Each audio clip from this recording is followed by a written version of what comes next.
उन्होंने उस पद तक पहुंचाने का कार्य किया है। मैं आपसे वादा करता हूं कि उनकी गलियों को नहीं छोड़ूंगा, सारी गली को खोड़ करके आपके बीच को दे दूंगा।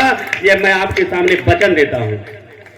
रही बात है विकास की, राजन भाई साहब हमारे डायरेक्टर आदर्श रामलीला समिति की, आपने इस बात को कहा कि पैसा आपका है। सच है, पैसा आपका इसलिए मंदिर जो बनता है, सामाजिक जो कार्य होते हैं वो एक व्यक्ति से नहीं होता है, इसलिए सारे लोगों की वो संपत्ति है। वो सारी संपत्ति, चाहे वो रास्ते की संपत्ति हो, चाहे मंदिर की संपत्ति हो, चाहे कोई भी संपत्ति हो, वो प्रत्येक व्यक्ति की संपत्ति होनी चाहिए। उस संपत्ति पर अपना अधिकार समझना चाहिए और उसका कहीं भी अगर क्षति हुआ तो आपकी क्षति हुई। मैं सोलर लाइट की भी व्यवस्था किया था, बैटरी खोल के चली गई, बैटरी खोल के चली गई। ऐसे में आप महसूस करिए कि आदर्श रामलीला समिति आपके सामने मंचन कर रही है और आपके लिए ज्यादा वहां कही जाती है। इसलिए आप गौर से इस आदर्श रामलीला को, मंचन को अपने मन एवं मस्तिष्क में उतारने का कार्य करें। आपको बताना चाहता हूं, जनपद में 21 ब्लॉक हैं, 21 ब्लॉक। ऐसा कोई ब्लॉक का प्रमुख नहीं होगा, ऐसा कोई विधायक नहीं होगा, ऐसा कोई मंत्री नहीं होगा जो सुईटा ब्लॉक के प्रमुख को वो वरीयता न देता हो, जो ऊंची वरीयता को पहचानने में कोई कोर कसर रखता हो। मैं आपको ये बेटा, ये भाई, ये पिता तुल्य जो भी आप लोगों के लायक होगा, मैं वचन देता हूं कि आपके मान सम्मान, आन बान शान मैं कहीं घटने नहीं दे रहा हूं। आपके सम्मान को दिन प्रतिदिन बढ़ाने का कार्य कर रहा हूं और आपसे निवेदन करूंगा, आशीष मांगूंगा कि सदैव आपके सम्मान को, आपके मान को, आपके आन बान शान को आगे बढ़ाता रहूं। इसलिए इस मंच से आप लोगों से, देवी शक्तियों से और पिता तुल्य लोगों से आशीर्वाद की कामना करता हूं कि सदैव आप लोग इस बात का आशीर्वाद देते रहें कि आपके सम्मान को कहीं गिरने न दूं।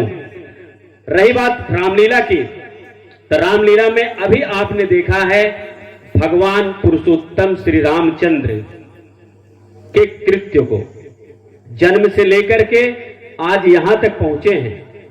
आप देखें भगवान कैसे अपने भक्तों के साथ किस प्रकार का व्यवहार करते हैं।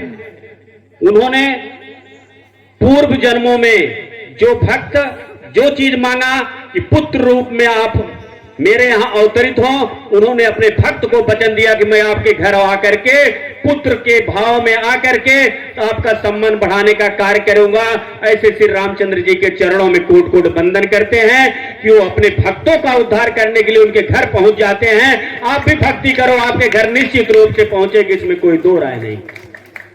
रही बात पुत्र, आप देखिए कि माता और पिता का आशीर्वाद वो सदैव लेते रहे और लेने के कारण वो इतने लोगों के प्रिय बने, अयोध्या में इतने प्रिय हुए जिसका कोई हद नहीं, आप लोगों ने देखा है। लेकिन इतनी ममता रखने के बाद भी गुरु जी ने आए और कहे कि मेरी यज्ञ कहीं से भंगित हो रही है और मुझे यज्ञ के लिए श्री रामचंद्र जी को दे दीजिए और चारों भाइयों को दे दीजिए। आने वाले दिनों में मेरी यज्ञ पूरी होगी और आप इसीलिए अवतार लिए हुए, इसीलिए जन्म लिए हुए हैं। दशरथ जी देने के लिए तैयार नहीं थे, लेकिन उन्होंने अपने पुत्र को इस लोभ में नहीं, इसके लिए कल्याण के लिए, जगत के कल्याण के लिए उन्होंने विश्वामित्र को सौंप दिया कि भगवान श्री रामचंद्र जी को लेके जाइए और जन कल्याण करने के लिए आप आगे बढ़िए। ऐसे जन के लायक सुपुत्र को पाकर के दशरथ गौरवान्वित हुए। ऐसे श्री रामचंद्र जी के मैं चरणों में कोट कोट नमन एवं वंदन करता हूं कि आप लोग भी ऐसे ही अपने गुरुजनों का सम्मान करिए कि आगे चल करके उन्होंने देखा आपने कि वन होते वहां फुलवारी होते हुए वो राजा जनक के दरबार में जाते हैं और कैसे स्वयंवर की उन्होंने रचना की। तो कहने का मतलब भक्त के रूप में लोगों को आशीर्वाद देना, गुरु के रूप में उन्होंने कैसे शिष्यत्व का अपना कार्य किया, कितना ही अच्छा उनका कार्य रहा कि अपने गुरु की मान मर्यादाओं को रखते हुए, राक्षसों का अंत करते हुए, आतताइयों का अंत करते हुए, आगे बढ़ते हुए विश्वामित्र के कद को भी ऊंचा उठाने में उन्होंने अपना पूरा सहयोग किया। ऐसे में अपने गुरु जो विश्वामित्र थे, इनकी कृत्य को देख करके वो गौरवान्वित हुए। ऐसे श्री रामचंद्र जी के चरणों में कोट कोट नमन करते हैं। वहां से लौट के आते हैं, आप देखिए कि माता और पिता की बातों को कैसे मानते हैं। जब राम को राज्याभिषेक होने की तैयारी हुई तो तैयारी नहीं होने दिए, ये मन की सोच है। इस मिशन से आप सोचें, अपने मन मस्तिष्क में आप सोचें कि आपकी सोच कैसी है। माता कैकेयी ने पूर्व जन्मों की स्थितियों में रामचंद्र के गुणों को उत्थान करने के लिए उन्होंने अपने तत्व ज्ञान का प्रयोग किया और उनको राम को वन गमन मांगने के लिए राजा दशरथ के सामने को भवन में बैठ गई और भरत को राजगद्दी देने के लिए तैयार हुई। ये सोच के ऊपर निर्भर था कि कैसे राम को वन गमन करने के लिए तैयारी कर रही है, यह सोच है। इसलिए आप लोग जिस कार्य को जिस ढंग से सोचेंगे उस कार्य का संपादन भी भगवान श्री रामचंद्र जी उसी रूप में करेंगे, चाहे जैसे करेंगे। आपकी सकारात्मक सोच होनी चाहिए। माता की सोच इस रूप में थी, भगवान श्री रामचंद्र जी ने उनकी सोच को पूरी करने के लिए वन गमन को सहर्ष स्वीकार कर लिया और वन गमन जाने के लिए तैयार हो गए। कहीं उनको कष्ट नहीं हुआ। करके देश तक दिखा दें, जोरदार ताली होनी चाहिए।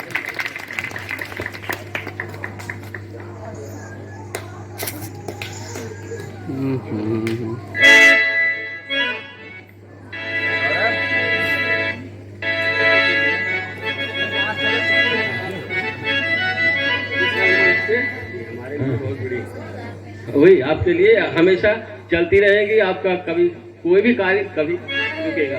जय जय श्री राम।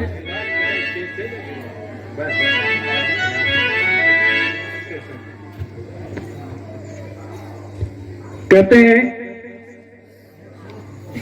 कि यूं ही सफलताएं नहीं मिलती, दिल में हौसला जगाना होता है। अरे यूं ही सफलताएं नहीं मिलती, दिल में हौसला जगाना होता है। पूछा जब परिंदों से कि घोंसला कैसे बनता है, पूछा जब परिंदों से कि घोंसला कैसे बनता है, तो उसने बोला तिनका तिनका उठाना पड़ता है, तिनका तिनका उठाना पड़ता है। तो दोस्तों, ये सफलताएं ऐसे अर्जित नहीं हुई है और हम चाहेंगे, समय बहुत ही कम है, किंतु आशीर्वाद देना चाहेंगे डॉक्टर राकेश चंद्र तिवारी जी से कि आप संक्षिप्त में हम लोगों को भी आशीर्वाद जरूर प्रदान करें। बहुत धन्यवाद। आज आदर्श रामलीला समिति ऊंच गांव के इस मंच पर विराजमान हमारे प्रभु श्री हनुमान जी महाराज यहाँ पर विराजमान है। हम उनको श्रद्धा सुमन अर्पित करते हैं तथा यहाँ आदर्श रामलीला समिति के व्यास के रूप में हमारे चाचा श्री कृष्ण मिश्र जी, जो कि आपका स्नेह से आशीर्वाद हमेशा रहता है हमारे बीच में। यहाँ पर इस रामलीला समिति के सभी पुराने पदाधिकारी गण बैठे हैं,